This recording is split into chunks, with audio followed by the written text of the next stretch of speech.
El día de hoy vamos a tener una clase acerca del esqueleto axial, particularmente sobre la columna vertebral.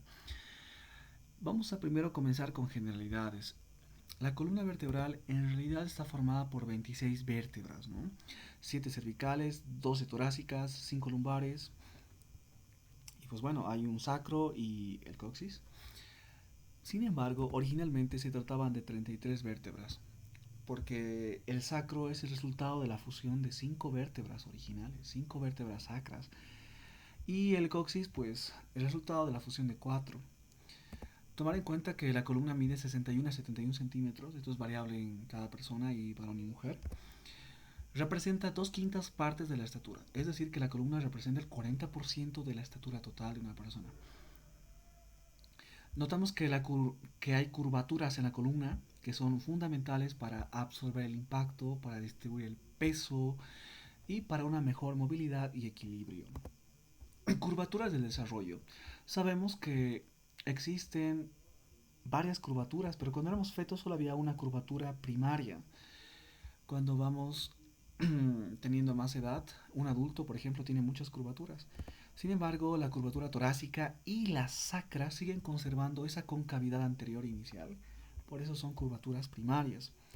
Por otro lado, la lumbar y la cervical, estas dos curvaturas, pues son curvaturas secundarias. La cervical se ha formado a la edad de 3 meses cuando elevamos la cabeza por primera vez. Y la curvatura lumbar a la edad de un año, más o menos cuando empezamos a caminar, año, año y medio, esto es variable, ¿no? Sin embargo, todas las curvaturas se han desarrollado completamente hasta los 10 años. El disco intervertebral, observamos que entre vértebra y vértebra pues hay un disco fibroso, de fibrocartílago. En el centro está formado por un núcleo pulposo, gelatinoso. Este disco puede aumentar de tamaño. Por ejemplo, aquí vemos que el tamaño de este disco es diferente a este. ¿Por qué? Porque durante el día, con el peso, con la carga y la actividad física, los discos se aplanan, pero pueden rehidratarse durante la noche y volver a su tamaño original. De esta forma, una persona tiene más estatura al amanecer que cuando se ha acostado a dormir. Vamos ahora a ver una vértebra típica. Está formado por el cuerpo vertebral y un arco vertebral. Entre ambos forman el foramen vertebral que contiene a la médula espinal. Los componentes del arco vertebral son pedículo y lámina. Vemos acá dos láminas y dos pedículos. Esos son los componentes del arco vertebral. Ahora noten que del arco vertebral están emergiendo apófisis, prolongaciones, como la apófisis espinosa que se dirige hacia posterior. Observamos a la apófisis transversa a ambos lados que se dirige hacia ambos lados, hacia lateral. Con estas son tres apófisis. Falta una cuarta, quinta, sexta y séptima apófisis que observamos en esta vista lateral. Miren, dos apófisis superiores, articulares, y dos apófisis articulares inferiores. Cada una de estas apófisis tiene su carilla o su faceta articular, ¿no? También logramos observar que entre vértebra y vértebra existe un foramen, y a estos forámenes se llaman intervertebrales, por el que discurren los nervios raquídeos o nervios espinales. Estos forámenes intervertebrales están formados, ¿no?, por el apilamiento de los cuerpos vertebrales, disco intervertebral y pues los pedículos de las vértebras. Vamos a describir ahora las vértebras cervicales. Estas son 7 y cada una es diferente, ¿no? Sin embargo, primero veamos una vértebra cervical típica. Aquí tenemos zona típica, observemos. Tiene un cuerpo pequeño, un foramen vertebral muy grande, Miren que tiene una apófisis espinosa bífida, es decir, dividida. Tiene forámenes transversos en sus apófisis transversas por el que discurren arteria y vena vertebral. Bueno, estas son las características de una vértebra cervical típica. Sin embargo, aquí vemos al atlas, que es la C1. Está formado por un arco anterior y un arco posterior. Miren que el arco posterior es más grande, ¿no?, notoriamente, que el arco anterior. Y tiene dos masas, las dos masas laterales, con sus facetas o superficies articulares superiores para articularse con el cóndilo occipital en la articulación atlanto-occipital. Bien, También tomar en cuenta que el arco anterior se articula con el apófisis odontoides del axis en la articulación atlantoxoidea. Veamos al axis o C2. Miren que en una vista lateral podemos observar una apófisis hacia superior, una apófisis que se llama odontoides, que significa diente, pues porque tiene la forma de un diente, ¿no? Que se articula con el atlas en la articulación atlantoxoidea, ¿no? Bueno, eh, vamos a observar más vértebras y pues bueno, esas fueron las vértebras cervicales.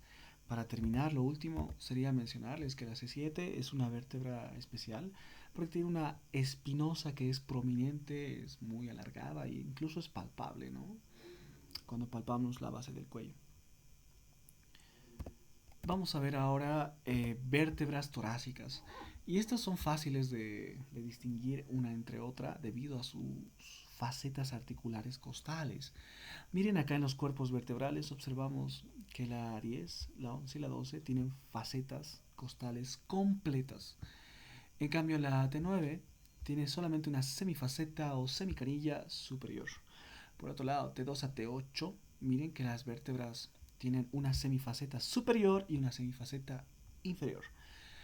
Por otro lado, T1, miren que claramente tiene una semifaceta inferior y una faceta costal superior. Por otro lado, las apófisis transversas observamos que tienen sus carillas costales para articularse con el tubérculo costal, ¿no? Excepto la 11 y la 12.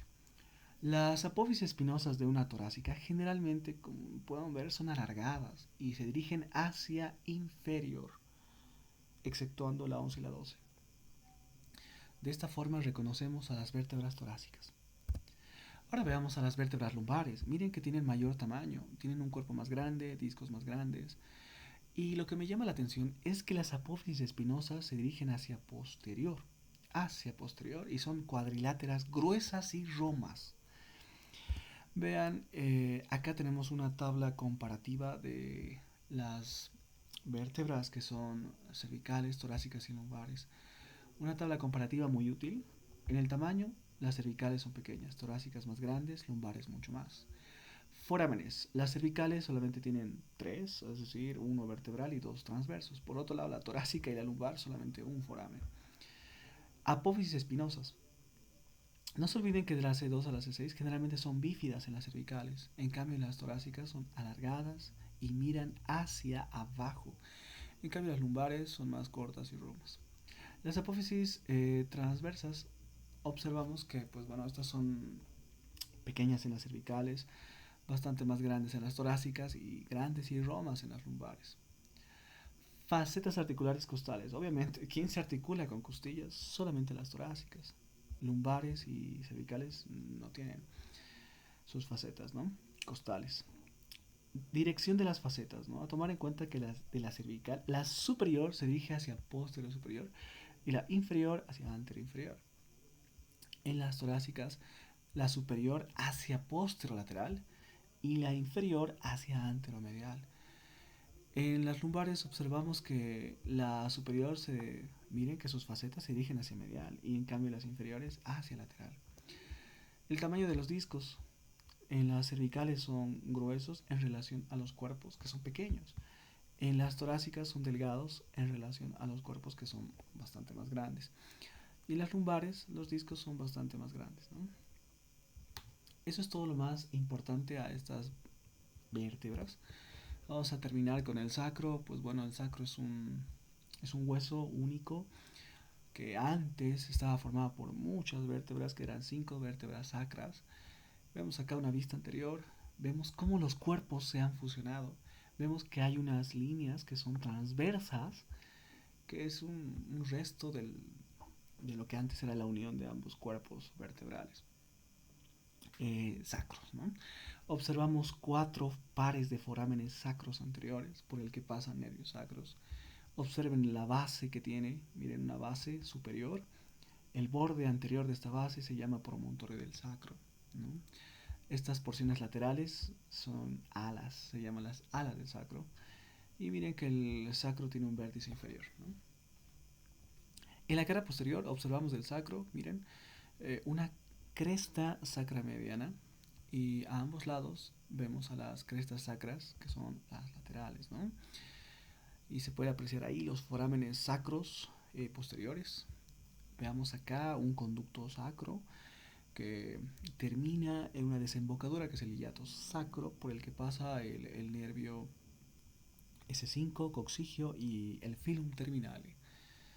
Y bueno, observamos ya para terminar acá una tuberosidad sacra que sirve para la inserción de un ligamento sacroiliaco, ¿no? En una superficie auricular para la articulación sacroiliaca. Y miren que las facetas articulares superiores, ¿no?, del sacro están mirando hacia superior y hacia posterior.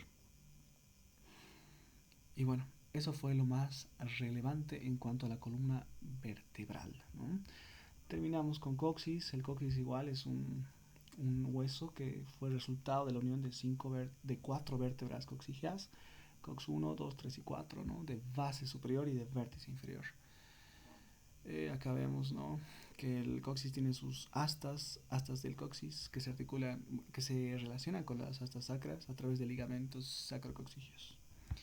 Y bueno, eso fue todo en cuanto a la columna vertebral, todo lo más importante y relevante.